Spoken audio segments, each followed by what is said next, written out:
We are live. Well, happy New Year, ladies of the She Network. I'm so excited to be here. I can't even believe it is 2021, and we are here. My very first interview of 2021. I am so excited for you to hear her story and hear what she's done and how she's building her business. So as you guys are coming on, ladies, let us know who's here, who's chiming in, where you're coming in from. Let us know if this is a replay. Push hashtag replay for sure. But let us know, say, hey, we want to welcome you on. And if this is your first time here, make sure you give StreamYard. You can just scroll up to the top. Give them permission to let us see your name, because otherwise we do not see all we see is Facebook user. So we want to know who's here, who's chiming in with us. So, Robin, are you there? I am here. Can you hear me okay? I have my earbuds in so my dogs you don't hear them. Okay, because I'm a fur mama too. We have 4 running around here, and I have one right here in my studio that's we speak, so I may have to let her out. So this is the way it rolls whenever you have fur babies running around. So hello and happy New Year to you, beautiful. How is your listen?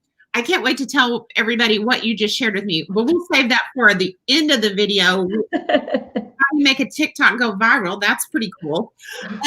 But let's talk about you, because I actually met you. I met you through various platforms and saw what happened with you, saw what was going on with you in your story and your business, and you just hit one of the top ranks of your company. And so you've got a lot of things to share and a lot of value to give. So I can't wait to dive in to hear about you. So tell us where you're from and tell us how you got here. So I want to say thank you. I'm always excited to talk to you. I secretly stalk you. No, I'm just so you have in this industry, you have people that you really look up to, and you're one of them. I'm like, my goodness, your heart, it's like, yes, you've had great success and that's just amazing, but it's like your heart and how kind and nice you are. You're a real person. So I just want to say thank you for having me on. My name is Robin Rowden. I live in. Well, first of all, can I just say thank you so much, because you literally just made my day. What a nice thing to say whenever people say nice things about you, and just thank you, because really, hang on, because this is the child. The child too is so obnoxious. So if the door was closed, she would want in. If the door's closed, she wants out. So, this is the perfect example of why I wanted to do the She Network and why I wanted to have this women's group, was just exactly what you just did, Robin. So many times we have people in our life that we are, that encourage us or edify us or really do something that really make a difference for us, and we never take the moments and time to share those things. And so just thank you so much. So anyway, tell us about you. So my name's Robin Rowden. I live in Fort Wayne, Indiana. I'm not from here, but I have lived here for a few years. I've been in the industry. March will be 8 years. And I have a 23-year-old daughter, about to be 24. She does suffer from severe epilepsy. And I actually got into the industry because we were living in a hospital for going on 13 months. She had had a brain surgery. She lost her right side. And guess what? Guess what you can't do when you live in a hospital? That's work. Physically go to a job. So that's I guess the quickest version I've ever said about myself. Well, this is the whole time to really, this is not your elevator story. There's a lot of nuggets in here. And hey, Christy, thanks for being here. So, here's the thing, there's a lot of things I really want to get back to, because I know that your background is, in the beauty industry, right? Mm-hmm. So let's back up to there, because, I always say that we didn't get here by accident. So many times, because you're top of your company and you're working with your company and people see you and they go, oh my gosh, I wish I could be like Robin. She's so amazing. But most of the time people don't know, the tears that were laid on the pillow at the midnight hour. They don't know, really the backstory. They don't know all the chapters before the overnight success. And I just think that's such a great place for people to connect because, you know, without that story and without those challenges, you wouldn't be where you are and you wouldn't be the person that you are. So I really want to really connect with the ladies from that perspective. So a backstory is I had my daughter very young. I was 16 and pregnant. I wish I knew they were giving out TV shows. I'd have been on one. But I had her very young. When she was 4 going on 5, she developed epilepsy. So wait. Oh, sorry. Okay, so were you a single mom? Yes. Yeah. So yeah. So what did you do? 16, first of all, that's a story in and of itself. Yeah. So I'm blessed to have a mom that, though my childhood wasn't that great, and she was a very young mom too, you know, like if you're a mom, gosh, you make all the mistakes, you know, like all of them, and you beat yourself up. But I was very blessed that my mom, even though she was a single mom, my mom really stepped in and helped me because, you know, I had my daughter in high school. I was able to graduate because my mom, my aunt, she came, we were living in North Carolina. She came and lived with us just so like my mom had to work. My aunt watched my daughter. It was like one of those tribe things that would just come together. And I got to graduate because my mom and my aunt helped me. And you know, we had friends, like I'm a military brat. So I come from a lifestyle that I've moved a lot. I've met a lot of people in my life. And when you are someone as a child, you just up and move one day and you land in a new school. I went to 6 high schools. You land and you're like, you're my friend. Guess what? You're my friend. That's it. Not only are you my friend, but you and all your brothers and sisters, you're coming to our birthday parties. You're going to spend Christmas with, like you make your own new family. Girl, I totally get you because I went to 6 different elementary schools. Mm-hmm. What you're saying is so true. And I think people like you, we learned how to land on our feet. Yeah. Whenever you're forced to make friends because you're thrown into a new situation, and those are people like you're thrown out of your comfort zone, and you have to do things differently. So I want to talk about that for being 16 and pregnant. What was your emotional state like? Because that's a bit.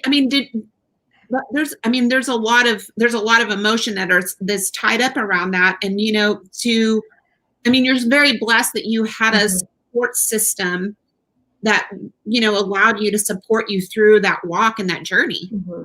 I can honestly tell you, and this is crazy, my mom used to take me to the doctors because she thought I was like insane. Like she thought I had something wrong with me. I don't suffer from fear. Like people talk about fear. I don't have it the way other people have fear. So even back then, I didn't really fear it. I watched my mother do whatever it took to raise me and to provide for me. And there was a lot of things that happened in my childhood, foster, like some things didn't go as planned, but at the end of the day, I was just like, I just thought like, you don't know any different. You're pregnant. You're like, I'll just get a job. I'll go get WIC. I'll go get Medicaid. They'll pay me, whatever money a month. Like, at 17, I think when you're young, you just don't know any better. You're just like, it's cool. I'm pregnant. I don't know. Like in my head, I was never scared. I was excited to have a baby. It's kind of crazy. Like I never had this feeling. I thought, wow, I'm young. And I had a lot of people tell me,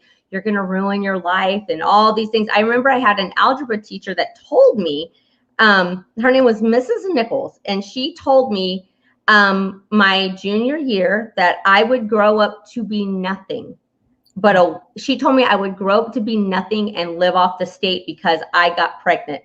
And I was just like, and like they say, be careful what you say to children because that sticks with you. And I know for years, I felt less than. I felt like I wasn't going to, because someone that I respected and looked up to, a teacher, told me I was never going to be anything. But I also think those words lit a fire underneath me that was like, I can't wait to come back. And I've seen her in my adulthood and told her, like, you were wrong.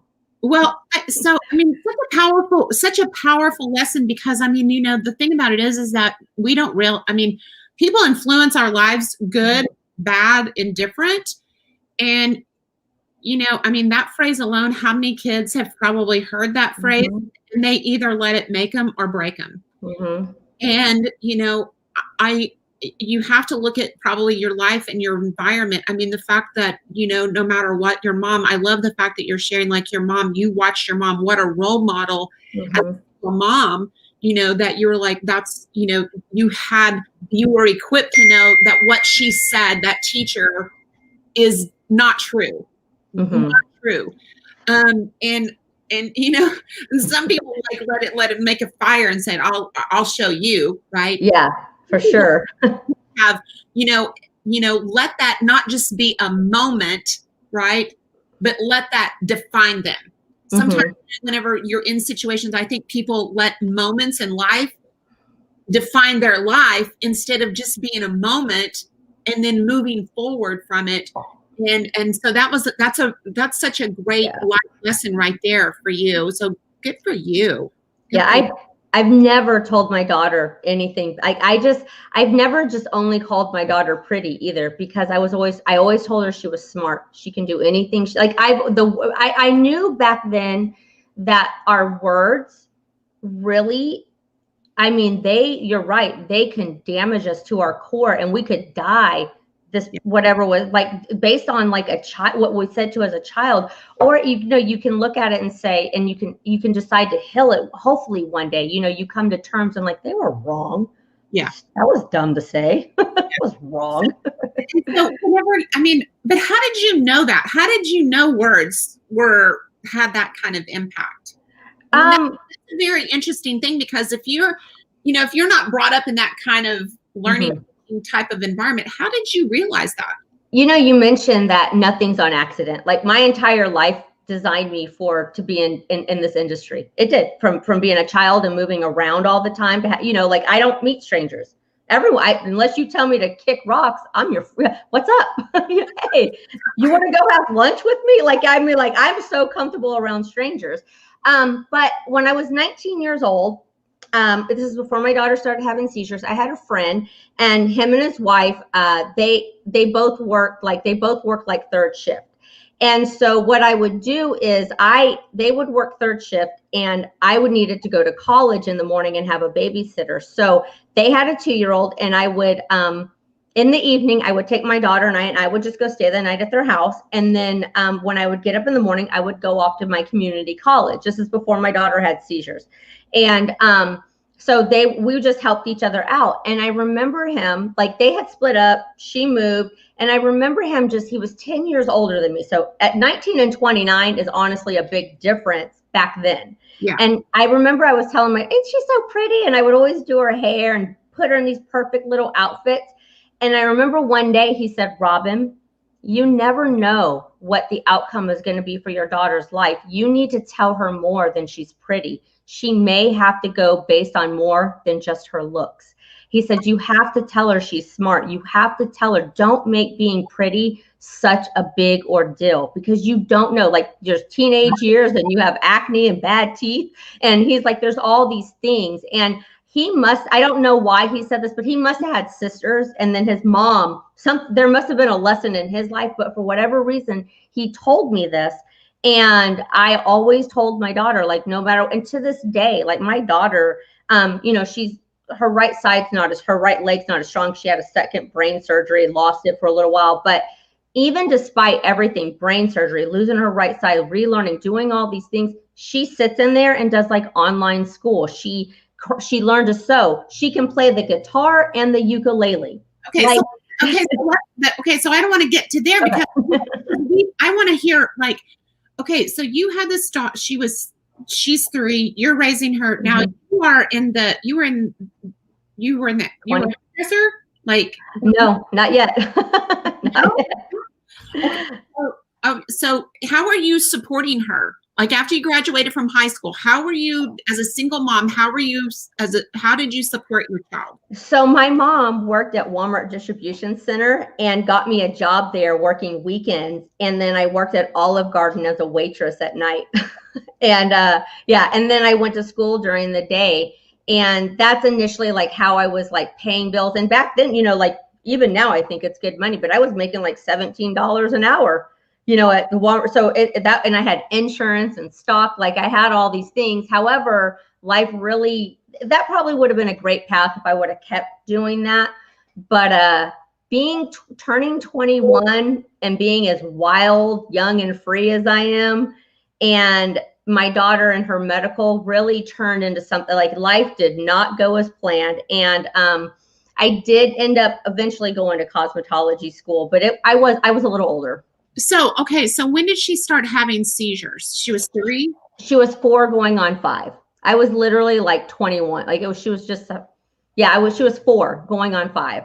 What, tell me what as a 21, I can't imagine, like, what was her first seizure like? I know that was probably forever, in your brain. I remember, like, there's some things that are burnt into your brain, like 9/11 is burnt into everyone's brain. You know what you were doing, where you were at, what you had on. That's one of these situations. One day she kind of had like this little like blink in her eye, and she was 4. I was like, what are you doing? Like, that's weird. But it was nothing. It was just real quick. I thought it wasn't anything to alarm you. So I had a friend who just went back to work. I had her 6-week-old baby with me, that my daughter, her new baby, and I were going out to eat. I got my daughter out of the car. She was standing next to me as I reached in to get the baby carrier out. When I stood up, my daughter froze, fell on the ground, busted her face, and had a seizure. And we went to the hospital, and it was a nightmare because they weren't taking her blood at the right time. They were trying to give her all these epileptic medicines. And after 17 days of being there, she was flown to Duke University in a helicopter. And then they got things under control. They found medicines that kind of worked for her. But I was really young. I was 21 going on 22, at a time when people, they're like going to the club, or I don't know, like they're doing other things, but hanging out in hospitals. As a 21-year-old, I can't even imagine it, and the fear that probably as a mom and being on your own and having, this child and being in a hospital, I can't even imagine the fear that you must have felt as a mom, walking through that experience. And what, I mean, that any mom, no matter what age, but as a young mom, right? Yes, it was. I just remember, like, when something seems so surreal, you almost don't have an emotion because you're forced in that moment to be strong. Like, you can't be the one breaking down and crying and thinking, poor me. I remember that because when she went in that helicopter, I couldn't go. I had to drive, which was an 1.5-hour drive. So I don't think I've ever driven so fast in all my life. Like, I was just driving on the median. I was just trying to get around people. I might have got there the same time as the helicopter for all I know.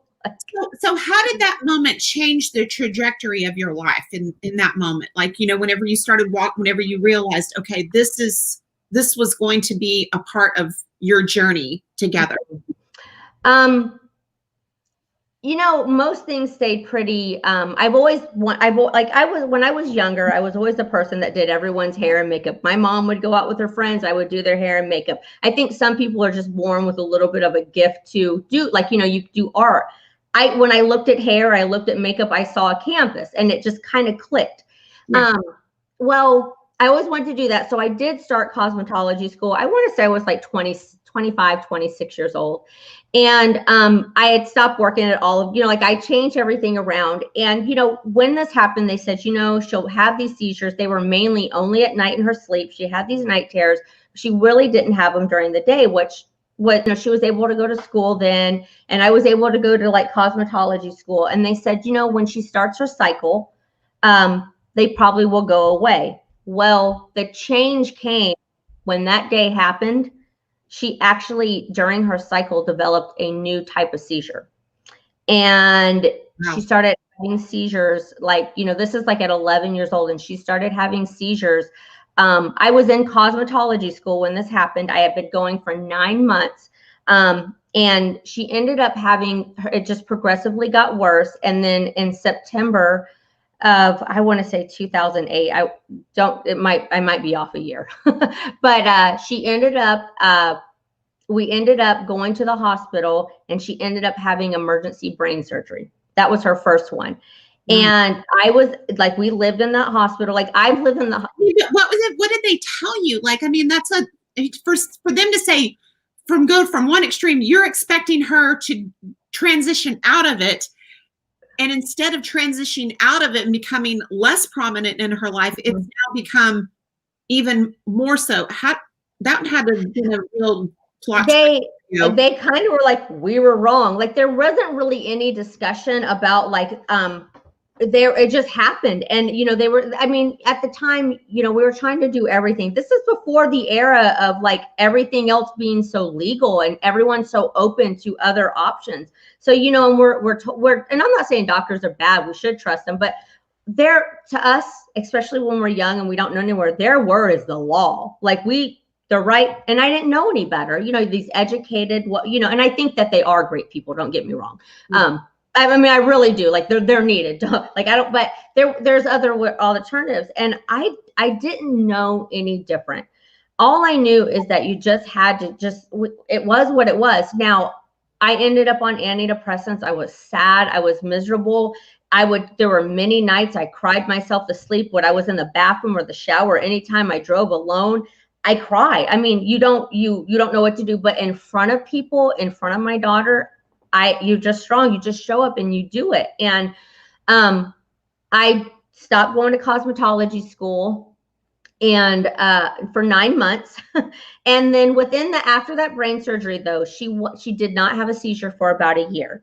And I ended up going back to cosmetology school and things were pretty good. I finished, it took me about 4 months to finish up. And I was really blessed even then. I went to Paul Mitchell where I got to meet I got to work for like magazines and all kinds of stuff as an apprentice underneath one of the instructors there. She worked for like the actual like John Paul DiGiorio and the editing. So it was really cool to learn that and work with these people. So I got to meet. My oldest daughter actually graduated from Paul Mitchell. Yeah. So it's a great school. Like if you're going to go to one, I love that one.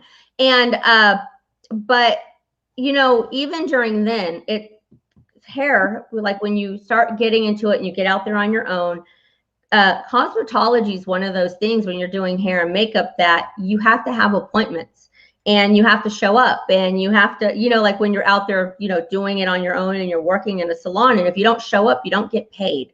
Yeah. And so about a year after her seizure, she started having them. Nothing really bad, nothing too alarming. They were just here and there a couple times a month. And then 2 years to the exact date, I'm kidding you not, it was September 9th, 2000. It was 2009 and September 11th, 2009, she ended up having a second brain surgery. Things had gotten worse. And during this time period is when I decided I was young. I was told I was pretty, and I started working in bars and not as the bartender. I got tipped dollars, but in my head, I was like, I had to do what I had to do. I couldn't work. I couldn't do all these things. When you're in the mindset and you're living on Medicaid and disability and all these things, you can't even have a job because they take those benefits away. Okay, so let's talk about this because this part of the story I think is real important because you can work. Right. So now you're an entrepreneur, you've got an education, but because of your daughter's health challenges, now you're doing whatever you can to keep food and stuff on the table. Put you in a situation that life threw you another curveball that you weren't anticipating. Which, really is, it's really important to this whole message. Being okay, you could be an entrepreneur, but you just never know because even as an entrepreneur, it's still a job. You own a job, but it's still a job. And if it's to be, it's up to me. And you only get paid if you're showing up. This is so here you are. Probably this is not what you anticipated being like, but you did what you had to do to take care of your. And this is where I drank. Like, don't get me wrong. I went to bars. I drank. I was a normal, before things got bad, I partied. I did, but when I started this particular career, that's where drinking really. I would drink to do the job because I've got so much going on at home. When you drink, you've got this fake name. You can drink. You can be someone else. And you know what? When you're young, you can really not control it, but you can function. you Yeah. can get through life. And so, and that'll go later into my story, because I've been sober for a while now. Well, going on 16 months, but that part of my life and that heavy drinking turned into something later on. And you know what? It was hard. It was the only thing that I could do, because from that moment on, my daughter would go, we were in the emergency room. I'm telling you, sometimes 3 or 4 times a night, she would get admitted. She'd be in there 4, 5, 6 weeks. She's been hospitalized thousands of times, and never was it just overnight. It would be weeks. It would be months. The longest stint was one time 11 months. There was another time that was 13 months. So here I am, like, all this is going on, and multiple times I would like have car, like, you know, you would lose a car, you know, you just can't pay your bills. My mom eventually married up. I don't know if you'll ever see this. She did marry, and I don't mean that he's a great guy. He's still my dad, stepdad now. But they did step in and help. But once things got really, really, really bad, and she ended up having this brain surgery. So after she had that second brain surgery, she lost her right side, and she had to go to physical and occupational therapy 3 hours a day, 3 times a week. And we lived in an upstairs apartment, of all things, when this happened. There was just this 1% chance that this would happen, and it happened. So the place that I lived was so kind. They transferred me to a handicap apartment downstairs. Like, it was all accessible. So that ended up working out. But that was probably the hardest time of my life, because like I would have friends that would come stay with me, because I would travel like 2 hours out of town so I could go work, because I didn't want to do it where I lived. Like, it wasn't like, now young women are so okay doing whatever on free apps, like, whoa, but I would travel a couple hours out of town, and I would work from open to close, open to close, open to close, because after being in the hospital, I had 6, 7 months worth of bills that had to be paid. I had a car parked in someone else's garage, so my car wouldn't get repoed. Like, I would leave it down. It was just like it was just one of these things. And in the moment, and I talk about this a lot on my lives and stuff, when you're living in these tragic moments, in this moment of chaos, and you just don't see off your radar screen, you don't see the future, you don't see the answer, you just somehow you manage, and you show up, and you do it, and you do whatever it takes, like to take care of your child, or survive, or pay your bills. And sometimes it's not the most moral ways, but you do what you have to do to get by and pay these bills. And so, but what happened is, eventually I got older, and vodka does not continue to be your friend. Okay. It does not always treat you so well. It's not so kind. So, after everything, I was trying to make ends meet. And finally, one day I called my mom, and I said, Mom, I'm so gone. Like, I am drinking so much when I go to work. Like, I'm doing it when I wake up. I'm doing this, and I'm not well.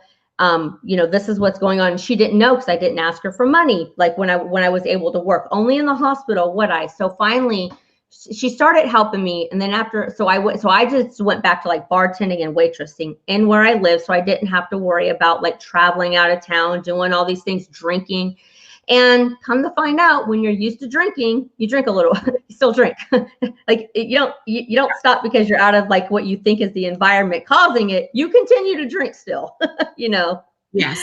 Your what you've seen in life, what you go through, your demons, they're still there. Even if you remove yourself from an environment, if you don't heal, they're still there. So you realized that you definitely had a problem that you needed real help with. Yeah. And, I would stop drinking, and this is I'm like 28, 29 at this point. Like, I'm older. And so finally, after about 6 months of my mom paying my bills and helping me out, she calls me and she says, Robin, we're going through our 401k. We have a huge house. We have 3 levels, like, just pack what you can and come. And she drove down with a U-Haul behind her Hummer, and we packed what we could, and I gave my neighbors the rest, couches, everything. I was like, just take it, just take it. And that's why I initially ended up in Indiana. It's a stay. And it was a journey. I stayed with my mom for a while. waitress, did odd and end jobs, all kinds of things happened. But, my daughter continued to have seizures and hospitalized and all these things. And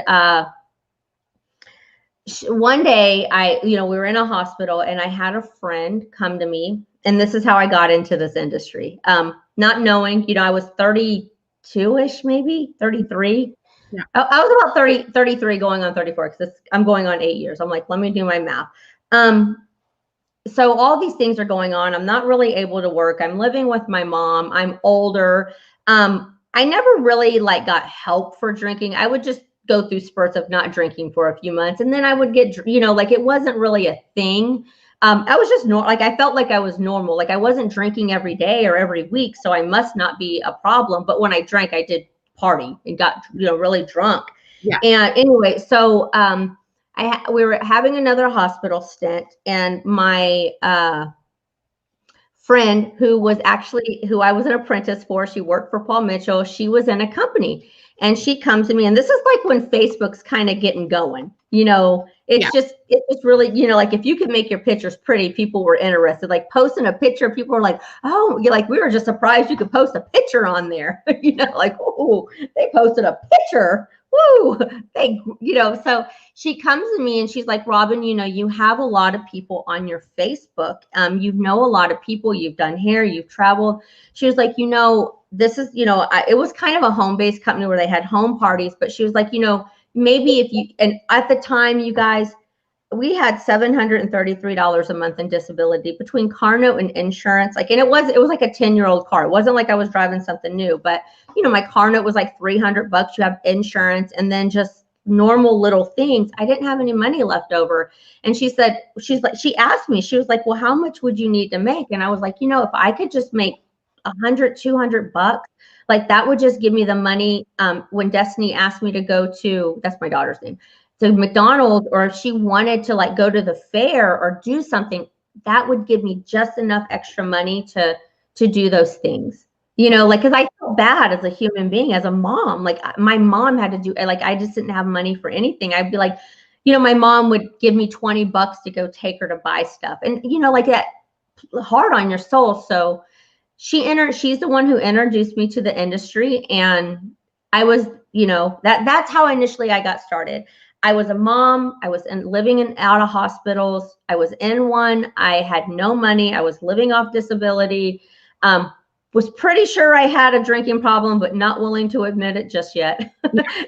And life had just really, life tore me down. And you hear all these people talk about mindset and all the things. Mine was gone. A lot of bad stuff had happened.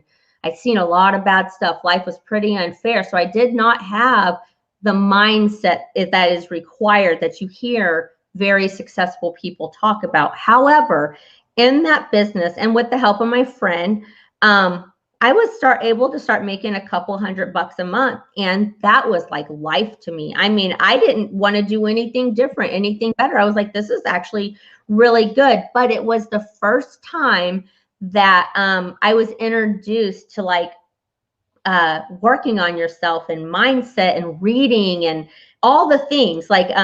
At the time, he's written a book, and his name's Chad Kneller.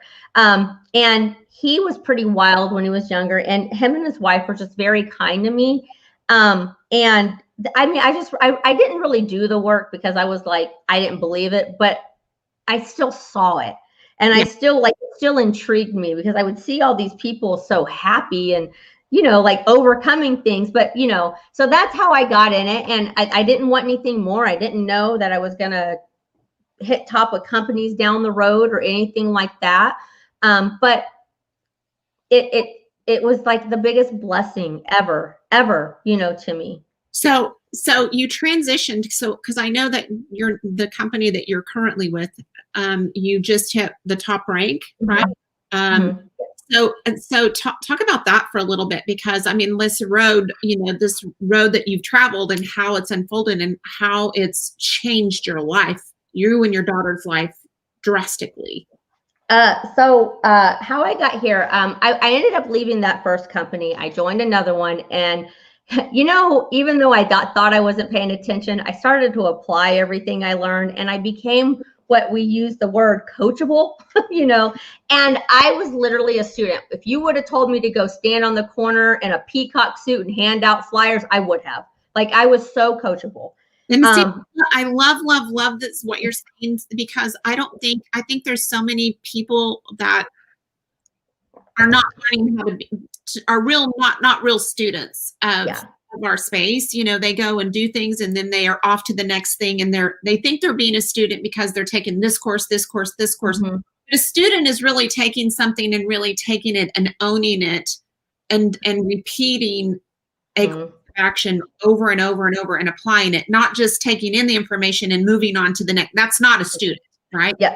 And you know, I totally agree with that, because even when I got into like the focus group with you and Larry, I would take the information, and all I think in my head, I always think like, well, what if this is like, this works? Like, I don't ever like to tell anyone about anything unless I actually do it. And so I was doing pretty good. I learned some things, but like when that, like even with your information, like I took that and just applied it.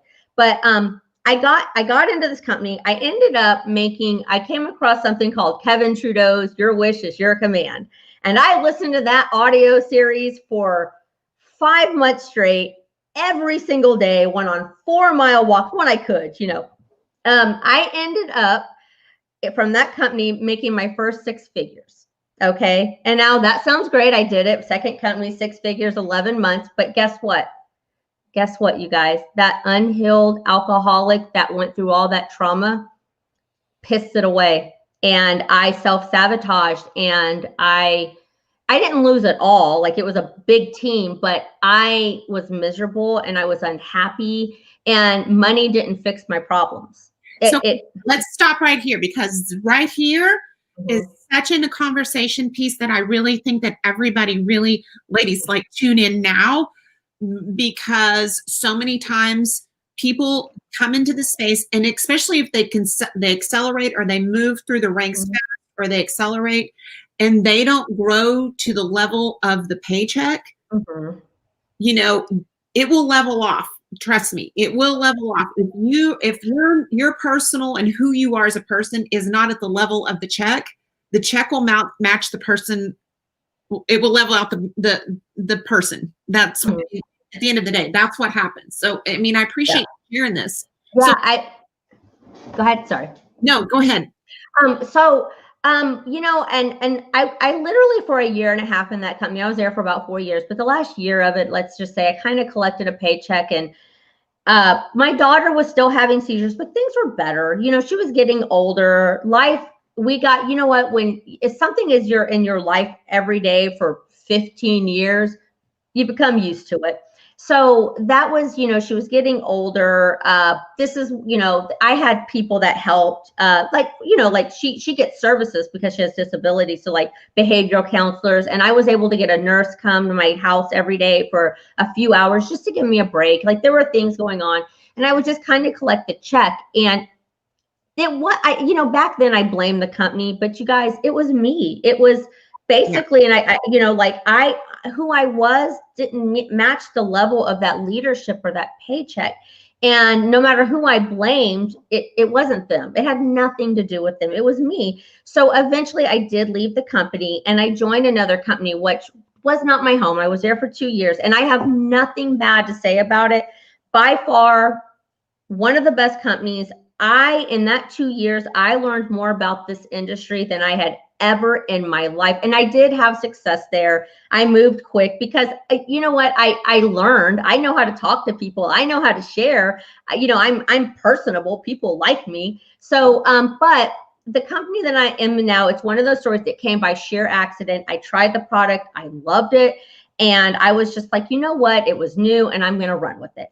And here's what happened is, everything, this circles back around from my childhood to everything I went through, prepared me for the day that I would hit the top of a company in 6 months. It was a little less than that. And this time, I wasn't angry. This time I realized that, hey, you know, you can leave a company and still greatly respect people and love, you know, like, you don't have to talk bad about them. And, you know, it can just be like, it is what it is. You know, God had a different plan. I'm one of those people that I always say, I'm always like, just guide me, just guide me. I'll listen, just guide me, just use me. And it was nothing bad. Like it was, I'm still friends with a lot of these people. We still talk, like I love these people. They're amazing. And the stuff I learned there about like Facebook Live, all the things you need, but when I came here, everything that had happened, I applied. And what is crazy is 16 months ago, this is before, like I've only been in this company 8 months. So it's, this happened 2 months ago. In my last company, I went to an event, and one of my biggest downfalls, as long as I wasn't like in the scene, I could stay away from drinking. I was pretty good about it, but once I got around it, and I went to Orlando, and I'm an event goer. If you guys are on here, I love events. I will go to as many as you set up to tell me that they're around. I love them. Yeah. But but I don't know if you guys have ever been around this, but at the events, there's always the hotel bar where a lot of the wealthier upper people, they go and they drink, and and so I would partake in that. And I woke up one day, and like this was in a September, the month before, I went to Mackinac Island, where I paid like $6,000 to stay and see Rob Sperry, all these people, right? I'm surprised I lived, because after the event, we ended up somehow going out drinking, which turned into one of those, like, I have not done this in so long. But after that, I woke up and I literally wasted $6,000 because I was so hungover that I could not sit through the whole event and get this powerful knowledge of these people that I have dreamed of meeting, right? And I was so disappointed in myself. And I said, I'm never going to drink again. Like, I'm going to these, if I can give you any advice, don't drink at these events. You're going to meet people. You're going to oh my gosh, the stuff you learn. Don't go, like, just drink any other time, but then drink on the airplane on the way home. Get bombed if you want, but not there. So I woke up, I came home, and I swore to myself I would never drink again. I go to September, I go to this event in Orlando. I was actually sick, and I started drinking hottie toddies, which is hot tea and Crown with the honey. And I got drunk, and I woke up the next morning, and I wanted so much for my life, you guys. I'm 41 now. I just wanted so much. And I don't know what it was supposed to feel like, but I don't know. I don't find things old. Like, I don't define it by that, but I had goals. I had these dreams. I had these visions. And I knew, for me, not for everyone, this does not apply to everyone, but for me, alcohol was such a bad thing. Every time I drank, I would get suicidal. I would cause this depression, and it wouldn't just last like a day or a week or a month. It would last so long. I woke up that morning anyway, and I said, God, either heal me or kill me. That's it. That was my final words. I said, heal me or kill me. I came home. I paid to fly home a day early. I was so disappointed in myself. And I went to 47A, and this isn't about sobriety. Like, if you like it, I love it. I don't find alcohol bad. It's just what it did was my crutch and how it experienced in my life. Like, I still go to bars. I still, I'll drive to drunk butt home. Like, don't worry, we're good. I will take you home. I'll let you sleep on my couch. But I went to 47 AA meetings in 47 days. And here's what happened. As I got sober, because my mind got clear. And as time went on, it was just like this whole new world for me was opening up.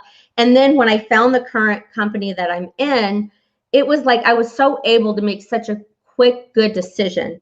And it felt so good for me. It felt right. And it was just like the craziest things, like, when things are meant to be. And, Ricky, and I had a run-in with him a couple years back, and it was just crazy how, like, he recycled back into my life, and it just all worked out. And you know what? Having a clear head, implementing my morning routine, doing all these things, finally trusting myself, starting to heal, do all these things, it drastically changed my life. And this industry, like, all I can say is this industry, I never knew what I was capable of. I grew up in trailer parks, and we moved a lot, and we were poor, and I was not designed. I was not set up. The world did not set me up to win. And the fact that I can go through all these things, I almost want to cry. The fact that I can go through all these things, and that this is just the little 45-minute version of this story. This story is in depth and it's crazy.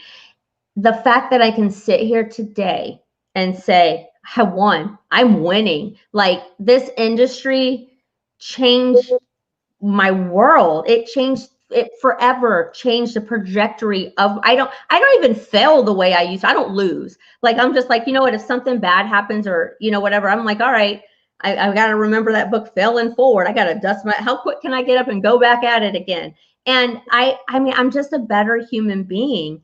Wow. And I mean, to this day, like, you guys think about this person, and then, like, I'm sitting here with you, Taylor, I've got to, like, come in contact with some of the most amazing people of this industry, truly of this industry. And I went from this girl 8 years ago that just wanted to make $200 a month, have a bad mindset. By God's grace, I guess I got the top of another company, but because I wasn't well, it balanced itself out. And to this day, I said this today on my live. I said, imagine if that girl 8 years ago would have given up. Because imagine if I would have just given up. God knows, I probably would have been dead from alcoholism. But that girl didn't give up 8 years ago. She kept going, and she kept going. I love this because this really ties into my post today. I think it was today. That God doesn't recruit from the platform or the pedestal. He recruits from it. Yes. And so, which is a lovely example of exactly what you're saying. And that's, all the more reason to share stories and share where you're coming from, because, at the end of the day, like, if you can, because the message is always, if you can do it, they can do it. If I can do it, you can do it. And what you're communicating is so beautiful, because, it's not about getting down. It's how fast can you get back up. And so you're just such a really walking example of what that can look like. But I do want to tap into something that you just said, and just for ladies, FYI, because I love events too. I'm such a social butterfly. I love it. But words of wisdom. I mean, I would, if you're going to drink, it's a drink, and it's drinking, because that's not the place. That events is just not the place, especially for women, because no matter what, we do live in a man's world, and no matter how much we want to make it our world, women can't do the things that men do in those kind of scenarios. And for reputation purposes, mindset purposes, it's just a great habit not to start. Yeah. So just a little tip. Yeah. Even if like your company has getaways, like, I get it. Sometimes we're at resorts, but the people, like, you become a mastermind when you get to be around people, like, in a group. It's this huge mastermind, this energy, this everything. And it would be like you unplugging from it. Like, you're like, boop, you unplug your cord, and you're not absorbing the energy and the knowledge and all the things. I love events. Like, oh my gosh, I love them. And I normally wouldn't drink at them, but this, like, I mean, like, those were your steps, and that's how you got and had that revelation, which is great, because now, you see things, you experience things different, and you can show somebody, okay, the things don't do this. These are the steps. These are the stones. You want to walk on water? Here's the stones to follow. So such a beautiful story, and congratulations for all the success, and such a role model for the people in your team. And so, as we're leaving today, okay, like, because you just shared with me before, like, you just had a viral TikTok. Can you share a little bit about that real fast? So this is really great, ladies. Like, if you're not using some of the platforms, just step out. It doesn't matter. Just step out into your greatness. Okay, so this is fun. I like TikTok, and I did not really use it for business at all. Like, I know how to gear a conversation. I don't care if we're talking about toasters. I know how to, like, have the conversation. But I was kind of using it, like, I feel like something like TikTok was made for me. I'm a little wild and crazy. I beat to my own drum. I'm fun. I'm animated, all the things. And I was like, oh, it'd be fun. I can dance, like I can, all these things that I'm, it's kind of funny to see me on there because I'm 40, it's like, at first it was for like younger people, blah, blah, blah. Well, so 6 months ago, I was just like, I'm just going to do them. I don't know what I'm doing, but, I'll just do this here or there. I had a 12-year-old teach me how to do it. Well, I always like, I see these people go viral and do these things. So I happened to see this pastor. It was a woman. And there's this song with It's Getting Hot in Here with Nelly. And then they drop down and the beat changes. It's another song. And it's kind of like one of those, like, you look like crap and then boom, you look better. So she drops down and she's squatting, but she stands up like she's going to twerk, like, pump her butt and everything. And she's like, and the little thing says, instead of teaching you how to twerk, how about I teach you about God? And I was like, oh my God. And this ties into like you and Larry, because, what would an extra $500 to $1,500 look like? So I do it. Like, I got up one morning and I'm looking like I slept in my makeup the night before for whatever reason. And I look rough. My hair's sticking up everywhere. And I record the video of the whole Nelly thing. And then yesterday I got dressed and I had makeup on. I said, oh, I could probably finish that TikTok because you can save them in drafts. And so I dropped down like I'm going to like twerk and dance real dirty. But I stood up and was like, instead of teaching you how to twerk, what if I taught you how to make $500 to $1,500 a month from your phone? And for whatever reason, it took off. And I don't know about viral, but like right now it has like 30-something thousand views. But because I did that and had that little caption, like this is what, and like I always had these ideas, like there's probably over 500 now because it was just lining up of comments going, info, please tell me, info. There's people, like I couldn't get to people fast enough. My Instagram is connected to it. So people are clicking in my link and going to my Instagram and messaging me from Instagram. Like, what is it? And I'm like, like I'm sitting here like, okay, God, you have a divine plan to teach me how to do this because I'm a little overwhelmed. I'm going to go hire someone. Oh my gosh. But it's working out. Like I had someone show me something that helped me out. But my whole point to this is if you have an idea and you want to do something, you don't have to wait for permission. Sometimes the universe just nudges you. I just got the nudge to make them because I felt like doing these fun little skits was like a release. It was like fun. I could be silly for 1 minute. I could do these silly little dances and these things. And it was just like a fun release. Like it wasn't business related. It wasn't always me prospecting. It was just like this fun thing. And I had this little nudge. God said, hey, there you go. Hey, hey, go do this. Go do this right now. Here's your idea. Go run with it. And you never know, like when something in this industry, you never know when you're going to have that right moment or say the right thing or inspire the person that is listening that runs with, like, this just hears you and they're like, it's amazing this universe is. And I see so many things go on with companies and this and that and the other. And the truth is, there's so many people out there for all of us to be the most prosperous human beings out there. And let's go for it. Like, just if you have an idea, do it. Two things are going to happen. You're either going to learn a real good lesson and not do that again, or it's going to be a win. It's not, like I would say, people, you don't need anyone's permission. Just be yourself. In this industry, I try to be like a lot of people because I thought like that's what I wasn't successful or educated. Back in, I thought I had to be a certain way, act a certain way, talk a certain way, and come to find out, I didn't cuss on this, but I really cuss a lot. And anyone that knows me, and I just one day I said, I'm just going to be myself, and if this is meant to be. And since that moment on, I'm really good at that. If I sign up for something or I do a training, I don't wait for the next. I literally that night start implementing things. Like I just say, okay. I mean, it's either going to work or not.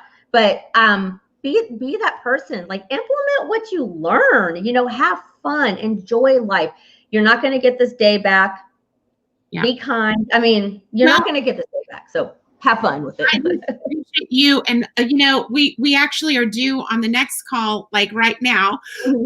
So we've got a training coming up. But ladies, Robin, thank you so much for such great value. I mean, such great wisdom here. Ladies, like, there's so much wisdom here. Just to the end of here, at the end of the day, be yourself. Be true to you. Don't try to be someone else, because you're good enough just as you are. And so I want to thank everybody. I want to thank you for being here today. Ladies, go invite somebody into the group. You know, there's women out there that need encouragement, that need empowerment, that need to be edified. Like, there's somebody's story out there. So invite them to come in the group. You know, tag them in this story, tag them in this video. And so I want to thank you again, Robin, for being here. Thank you. Super excited. Thank you so much for sharing your genius, sharing your excellence here today. So that's it for us, for ladies. This is Taylor Thompson and Robin Rowden. You guys have a blessed, amazing day. Thank you. Bye.